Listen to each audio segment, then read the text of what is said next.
Russia is running low on soldiers, launching costly attacks, and failing to recruit enough replacements. In order to continue attacking, the Russian armed forces are now starting to use well-trained specialists as cannon fodder in pointless frontal assaults. At the same time, Russian officers are actively profiting from heavy losses. We have repeatedly talked about the fact that Russia will eventually run out of soldiers. Not because there are no more men in Russia, but because Russia can no longer easily get them into uniform, and because every option to do so comes with serious consequences for the regime. This is now driving the Russian armed forces to almost insane measures, while their officers treat the lives of their subordinates as disposable and directly profit financially from the deaths of their soldiers. Holy cow, now save the most at Holy with my code. To sustain the attacks, soldiers are needed. In the current phase of the war, combat vehicles no longer play a major role. This has led the Russian units to transfer tank crews into assault units and expend them there as cannon fodder. The Russian mill blogger Yuri Koternok quotes a letter he received from a soldier of the 110th Brigade. Basically, tanks are hardly involved in direct combat operations anymore. That's why every 2 to 3 weeks, 2 men from each company of the battalion are reassigned to the infantry and sent to assault units, on assault missions, to defend positions, or to support drone pilots. There are no longer 3 platoons in the companies. They only exist on paper, while in reality, all the soldiers have been sent on attacks, have been killed, or are missing. Now it's the 2nd platoon's turn. Recently, it was announced that 2 more men are to be provided for the infantry. That's how the tank crews meet an inglorious end. After that, the battalion will most likely be dissolved on paper. Since there are no people, there will be no tanks and no battalion anymore. How can this be stopped? How can this fact be made public? People are ready to go into battle and defend their homeland. But to treat tank crews' lives as disposable like this, I consider it a crime. Because tank crewmen are not infantrymen. It's easy to reassign a tank crewman to the infantry. But try to quickly turn an infantryman into a tank crewman, train him, put him in a tank, and send him off to fight the enemy. Tank crewmen are specialists, period. That needs to be clearly emphasized. In most armies, they have basic infantry training, but they also have months of training to drive a tank, operate its weapons, or command it. In addition, tank soldiers, of course, also learn how to maintain the vehicle and carry out field repairs. It's not always possible to bring a vehicle in for maintenance, especially at the front. Soldiers have to get the vehicle running themselves quickly enough to at least bring it to safety. All of this is only possible with months of training. Soldiers who stay with the unit longer not only train, but also get ongoing practice, which truly makes them good tank crewmen. Many of those who were sent to the assault units will therefore have been in the military for a year or more, only to now be deployed as infantrymen against Ukrainian drones. So, just to advance a few hundred extra meters, well-trained soldiers are often wasted here. Yuri Koternok is not a Western analyst. He is also not a Ukrainian propagandist. He belongs to the ranks of Russian ultranationalists who support the war. He reports that Russia values its trained tank crewmen just as much as a prison recruit who is sent to the front to die. He confirms that Russia is effectively burning the very boat the army is floating on. The Russian army itself sees parts of its forces as destined for slaughter. Fortunately, your personal outlook for the future is much more positive, but that requires sensible financial planning, and today's sponsor can help you with that. Today, you have another chance to receive a free Hugo Boss share when you open an account. You already know our partner XTB.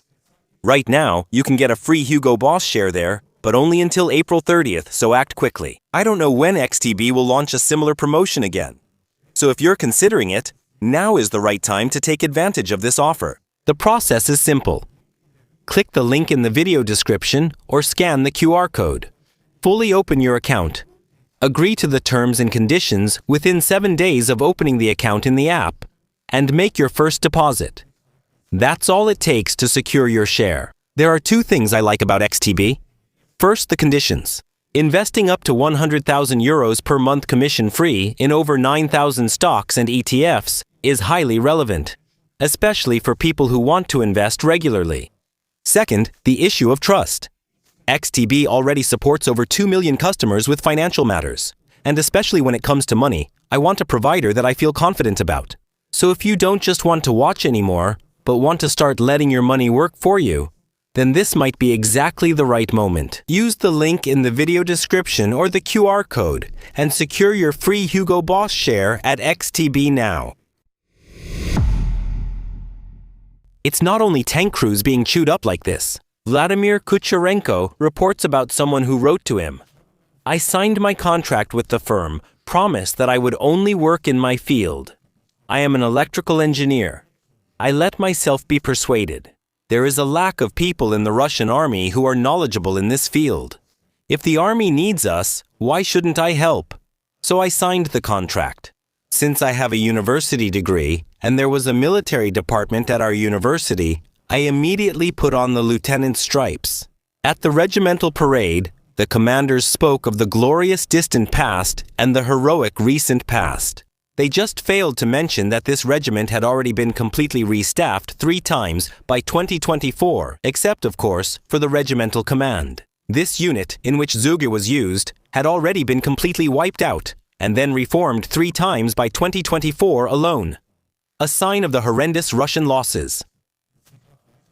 When I arrived at the regiment, I almost immediately fell out of favor with the commander and was therefore assigned as a platoon leader for assaults. No one in this regiment needed electronics. All the electronic warfare equipment simply ended up as scrap.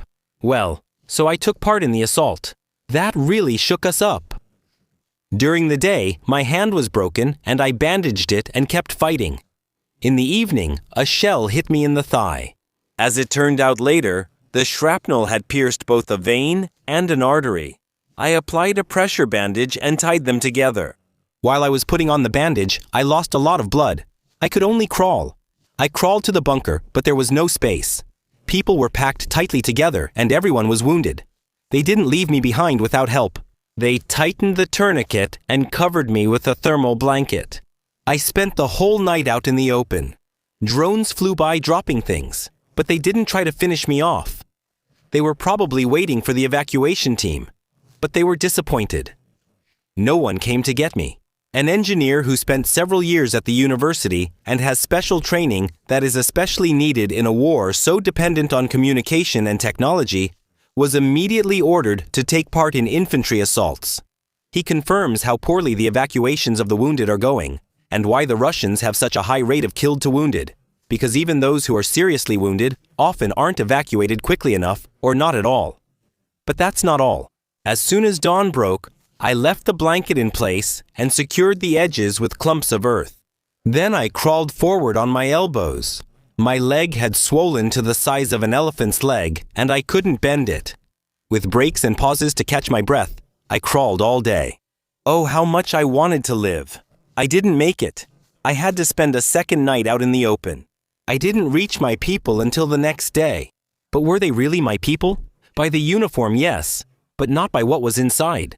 The medic had bandages and disinfectant, as well as the order that everyone who hadn't lost arms or legs should be brought back to the ranks. And the commanders didn't care at all about my swollen blue leg and my injured hand. Not only that, because of disobeying orders, we hadn't taken the enemy positions. They left me behind by a tree. The third night under the starry sky. Leaving someone behind by a tree sounds like the practice of disciplining Russian soldiers by tying them to trees. In the best case, they suffer from the cold. In the worst case, they are found and killed by a Ukrainian drone. On the Russian side, this type of discipline is also called offering a sacrifice to Baba Yaga. Baba Yaga is a mythological witch figure, but also the nickname for the Ukrainian bomber drones that cross the front night after night, hunting Russian equipment and Russian soldiers. Our lieutenant survived the night, but the ordeal continued. The next morning, I was sent back into battle. We held on to the soldiers' protective vests and went to where we were once again mowed down. I got shrapnel in both legs and a piece of metal lodged in my temple. I pulled myself together and forgot about the hole in my head. Several men, themselves wounded, dragged me back. Every time, they left me behind and ran away when drones appeared. Not everyone was so lucky. The whole day was spent trying to reach those who were probably on our side. I ended up with the same medic. He was afraid of the commanders who had ordered him to send everyone to the front. But out of pity for me, he disobeyed the order. He took a picture of my leg and sent the photo to some doctor. He determined that the wound was very serious and that surgery was necessary. Only then was I evacuated to the rear. Even despite this injury, the soldier was not discharged, he says. He was no longer able to serve at the front, which is why he was now allowed to take care of things that matched his actual qualifications. These two eyewitness accounts are not exceptions and not isolated cases. There is now a large number of pieces of evidence. There are videos of crippled soldiers being sent into assaults from which there is hardly any chance of returning alive. Even well-trained soldiers or civilian specialists are simply used up as infantrymen, due to a lack of personnel, but also because the commanding officers have tangible benefits from it. There are Russian officers who no longer report when they suffer losses. Russian soldiers receive debit cards on which their high monthly salary is deposited. Numerous relatives report that in many units, the officers take these cards away from the soldiers. When they are killed at the front, it is not reported that they are no longer alive. The Russian Ministry of Defense continues to pay the salary, which the Russian officer can then withdraw. While this is certainly not the case in all units, there are many videos from those affected and their relatives reporting on this practice. Where this is practiced, it even makes sense to let soldiers die, because then no one complains that others had drained the money from the cards. Assault units are also used for extortion. Soldiers are forced to sign or extend contracts. Otherwise, they are transferred to assault units, where their chances of survival are low. Some soldiers report that they were punished because they resisted the extortion. According to the complaints, soldiers from certain units were asked to pay bribes in order to get leave, or to be transferred to another regiment, or to avoid being used as cannon fodder in the next attack with a high mortality rate. A soldier named Michael told the Times that some commanders took bribes to exclude soldiers from the most dangerous attacks. But sometimes they pocketed the money and sent them on the mission anyway. So whoever pays enough stays safe. Those who don't pay are sent to almost certain death. This is highly lucrative for the officers, who profit in several ways from their fallen comrades' deaths. First from the bribes, and then again when they're reported as losses. The 18-year-old soldier Said Murtasaliev stated that, on his commander's orders, he collected about $15,000 in bribes from his comrades who paid, so they wouldn't be sent on the next attack, which would certainly lead to death. Then the commander decided to send Mr. Murtasaliev into the attack himself, the soldier said in the video. So if I don't get in touch in the next day or two, you can release this video, said Murtasaliev, appearing to hold back tears as the recording ended. He sent the video to his mother, Layla Nakchanova. In a separate text message to Ms. Nakchanova, he wrote that they wanted to kill him on purpose to cover up the bribery, she said in an interview. The appreciation for their own soldiers is so low that not only are necessary losses accepted, but officers also find advantages for themselves when they let soldiers die. Their own soldiers are being blackmailed and robbed. Anyone who refuses or resists is sent to their death. Anyone who refuses to take part in assaults is tied to trees and sacrificed to Ukrainian drones. No wonder the number of those who voluntarily agree to serve in such an army is increasingly leveling off, despite very high sums. It's no surprise the quality of soldiers is dropping. Anyone with another option doesn't want to serve in this army. But what does that mean for the Ukrainian soldiers and civilians if the Russians already treat their own soldiers like this? Unfortunately, you can imagine it. If you liked the video despite the serious topic, give it a thumbs up to help the algorithm and leave a comment with your thoughts. And if you're new here, I'd like to invite you to subscribe to the channel and click the bell so you don't miss future videos. That's it for now from Torsten Heinrich.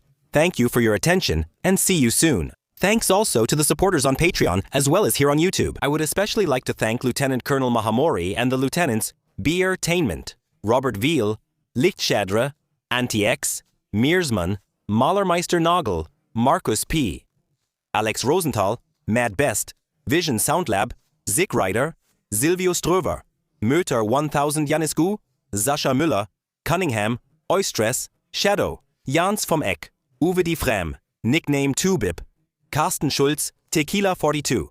Thank you very much. Without you, this wouldn't be possible.